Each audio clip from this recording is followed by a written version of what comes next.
Hello everybody, welcome to Marketing Analytics course. I am Dr. Shagata Chatterjee from VGSOM IIT Kharagpur who is taking this course for you. We are in week 10 session 5 and I will discuss about how to use R programming to apply the naive-Bayes algorithm in a data set.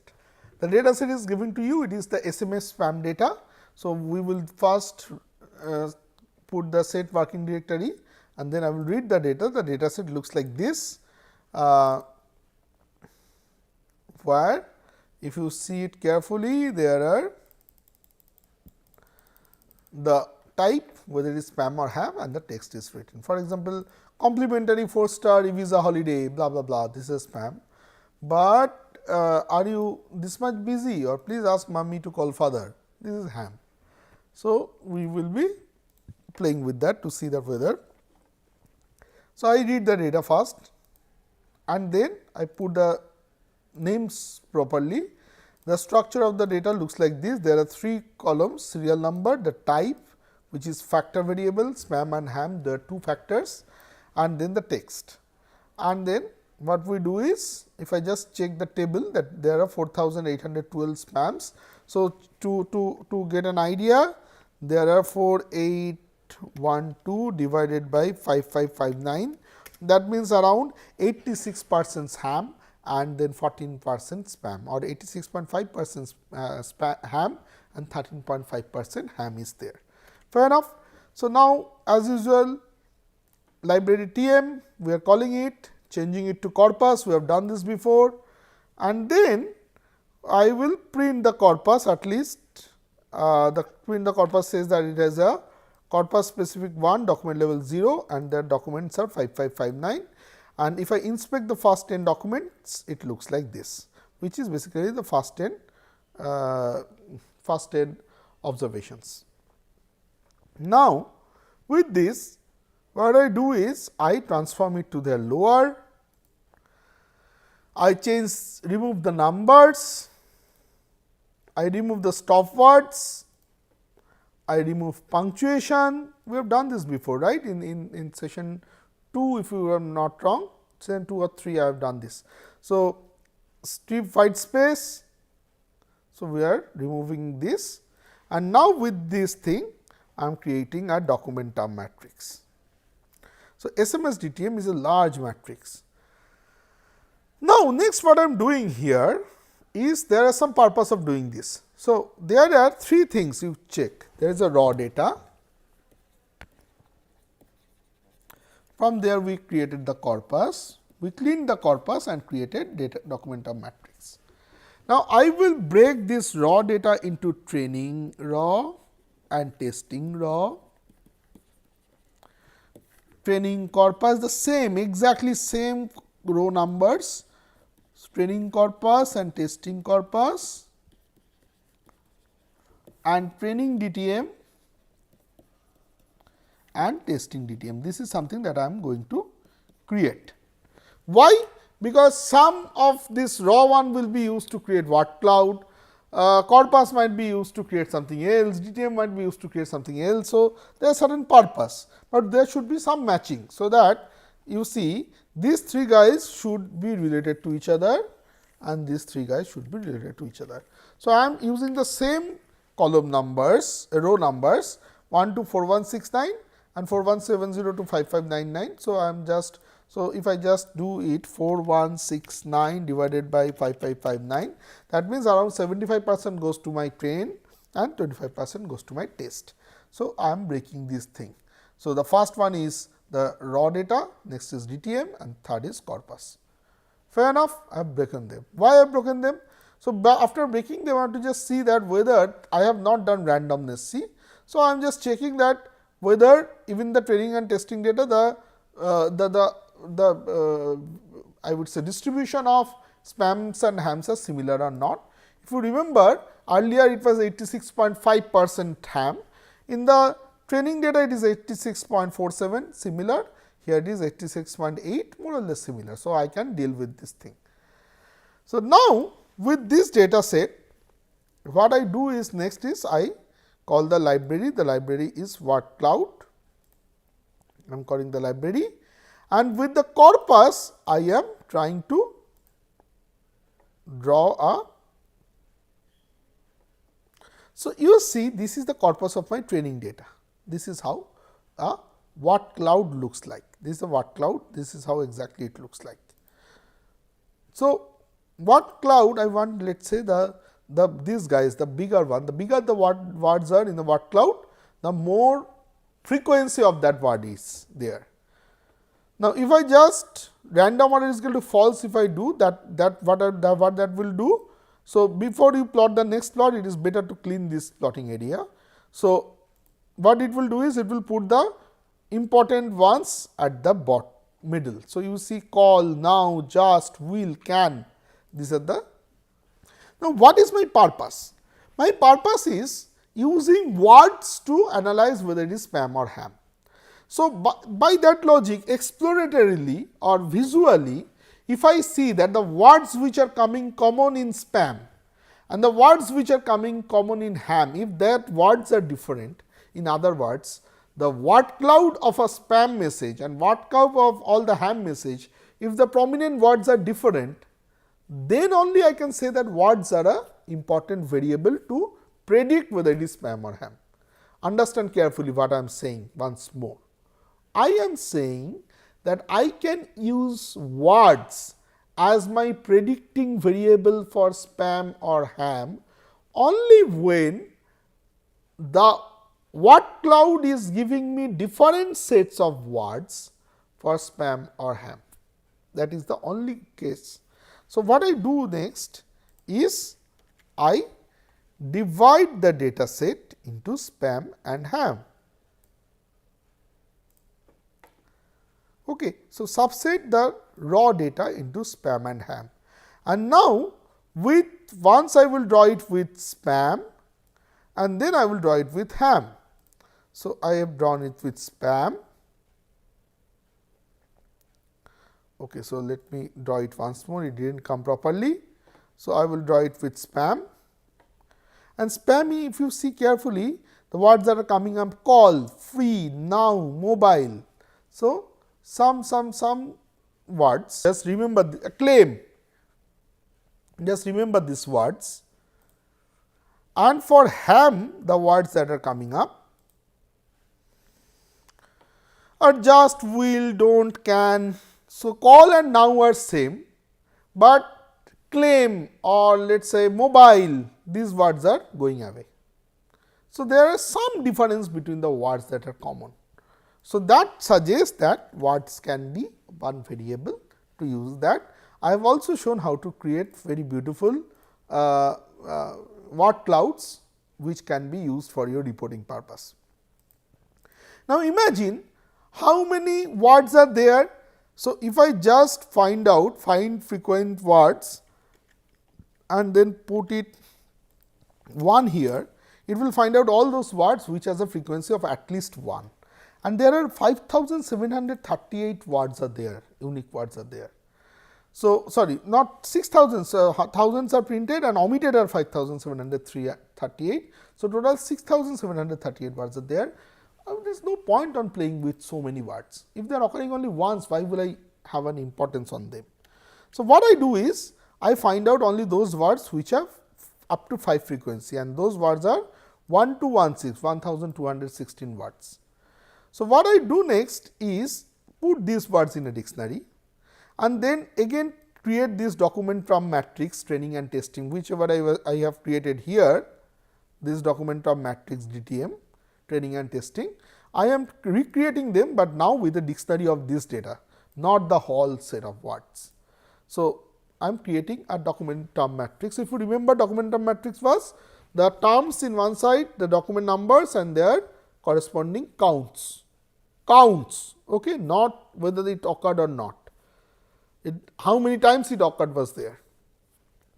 Now, remember, in my naive Bayes algorithm, when I taught naive Bayes algorithm, it was just telling Viagra was there or not, yes or no. Grocery was there or not, yes or no. Unsubscribed word was there or not, yes or no. It was not talking about whether that word is occurring 5 times in a particular row or 2 times in a particular row. The frequency was not there. The only thing that was a variable was the occurrence, whether it occurred or not.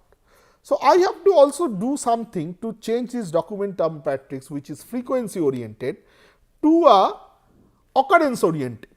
So, I am creating a function called convert counts, which takes a value of x. If the x's value is greater than 0, any positive value, it will make it 1, otherwise 0. And then 0 and 1, it is labeling at as no and yes. So, that is how I am writing a function, and then I will use this function on my training and testing DTM, document term matrix, to convert them to this kind of a thing. So, if I just run this, it will take a little bit time. If I just run this one and convert them to yes no basically instead of the counts, the training one has been done, the testing one has also been done. The summary of the training one looks like this. So, these are the word, first 5 words, first 5 randomly chosen. No, it is not like the first 5 were based on the frequency or something. So, this word is occurring, not occurring 4162 times, occurring 7 times. Good is occurring 163 times and not occurring 4067 times, and so on. So, that is how I have created the summary. Now, what will I do? I will run an if base now. The library is E1071. There is no such package. So, I have to install the package. So, E1071 is the package name. I am installing it.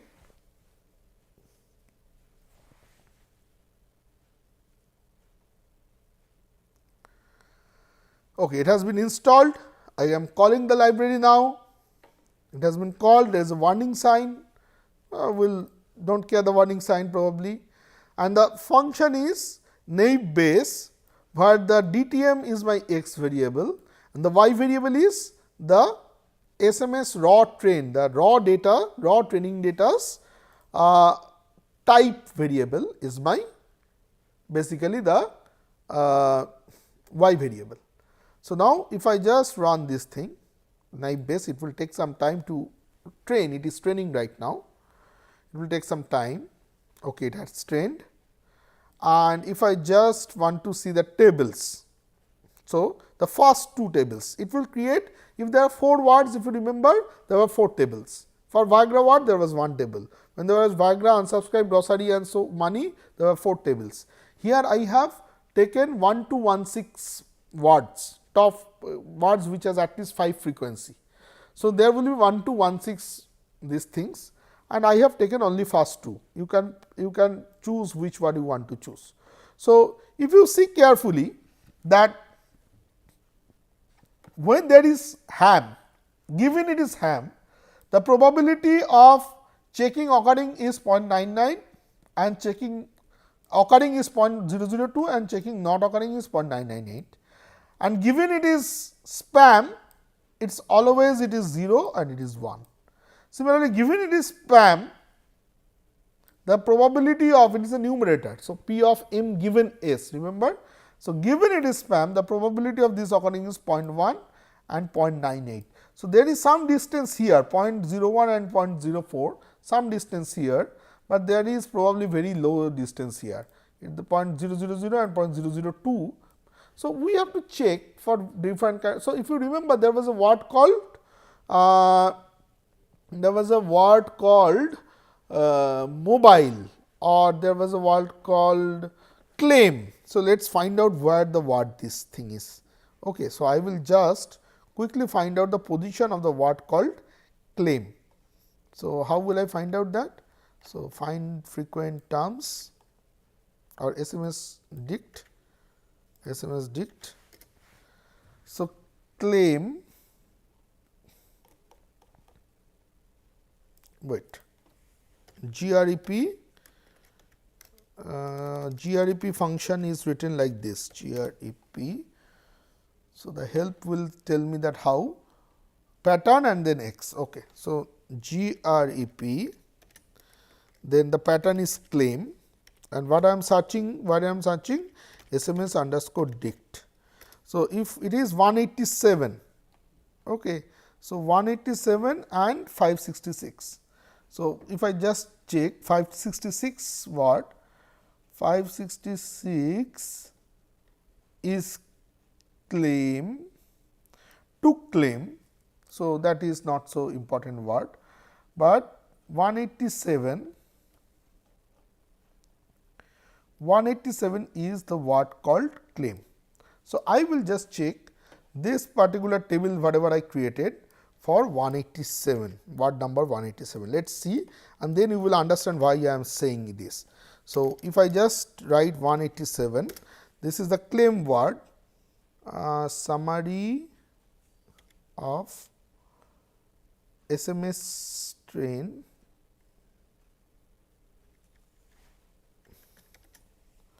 C187. Oh no, so not sorry, no, sorry, not summary, this one, not summary, this one. And if I just write 187 here, you see that for claim, when it is spam, the probability is 0.5 that the claim word will be there, ham is 0.84, and when it is ham, the probability is 0 and 1. So, there is a huge distance, 0.00 and 0.55, 15% distance is a very high distance. So, that is something that we are trying to find out here. So, now based on this, I will predict with my SMS test as my testing data, I will predict, and then in the testing data we will try to see that whether prediction is working well or not.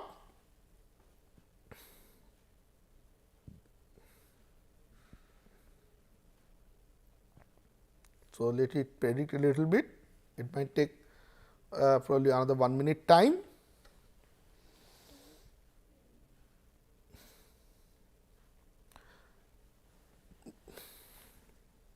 So, we are handling pretty large data set, 5000 data set. Even if it is taking 30 second, 40 second, that is okay, good enough to deal with. So, let it predict. So, right now it is predicting for the testing data only, and SMS test is around 1390 observations, but there are 1216 variables that are there. So, based on that it is predicting.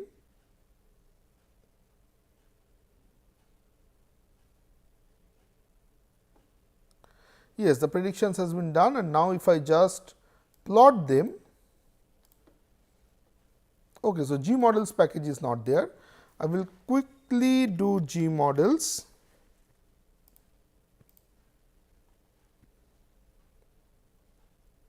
Install the package.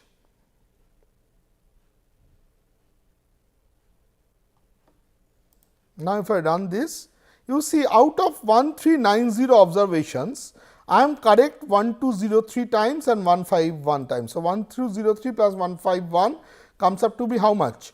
1354. So, 1354 divided by 1390, I am correct almost 97% times on this data set.